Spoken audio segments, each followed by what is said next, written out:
anemia falciforme é uma doença rara, de difícil diagnóstico e muitas das vezes silenciosa, que pode ocasionar uma série de problemas mais graves para aqueles que têm que conviver com ela, como por exemplo, doenças cardiovasculares, respiratórias, entre outros. O Instante de Saúde de hoje irá abordar tudo, desde sintomas a tratamentos, sobre essa enfermidade que afeta a vida de milhões de pessoas no mundo.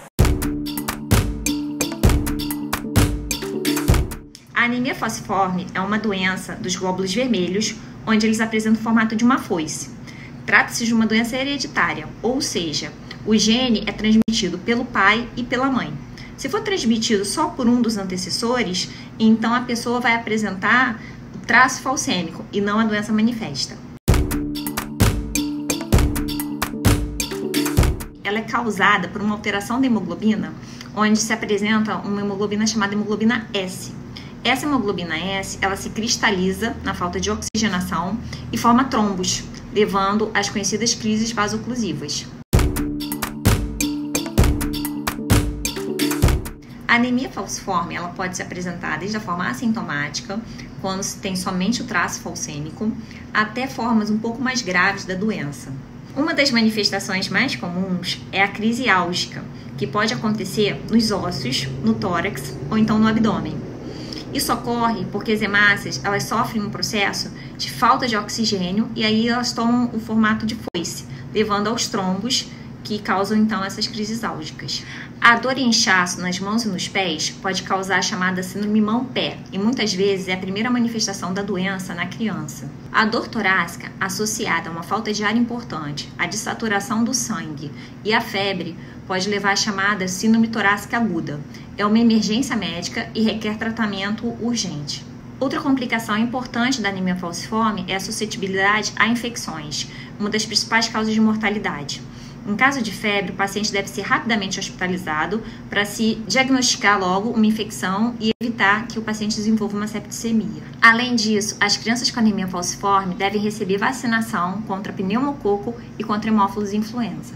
Outras complicações da anemia falciforme incluem aumento da pressão pulmonar, eventos cardiovasculares, como acidente vascular encefálico, deformidades ósseas, formação de pedras na vesícula, ereção involuntária e dolorosa do pênis, chamada de priapismo, úlceras de difícil cicatrização e além de alterações nos olhos e nos rins. É também frequente o sequestro de hemácias pelo baço, que pode causar uma anemia aguda. O diagnóstico se dá pela eletroforese de hemoglobinas, onde você detecta a proteína S. O teste do pezinho, que é feito a partir do 4º, 5º dia de vida, ele pode detectar a hemoglobina S, mas nem sempre o paciente vai apresentar logo os sinais e sintomas da doença. Se estima que mais ou menos sejam feitos 2.500 diagnósticos por ano no Brasil.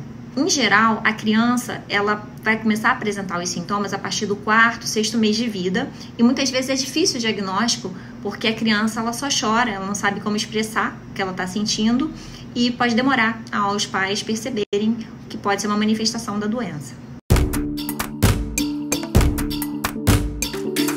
O especialista é o médico hematologista que investiga, diagnostica e trata as doenças hematológicas, ou seja, as doenças do sangue.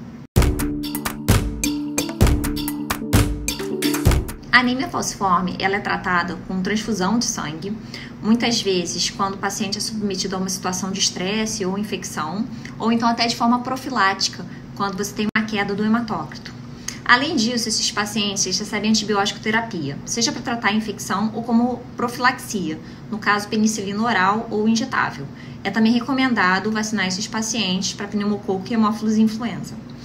Em geral, os pacientes com anemia falciforme não necessitam de reposição de ferro, mas também não é proibido. O que a gente utiliza é reposição com ácido fólico para formar novas hemácias, pois se trata de uma anemia hemolítica, onde você tem destruição dos glóbulos vermelhos. Se utiliza também a hidroxiureia.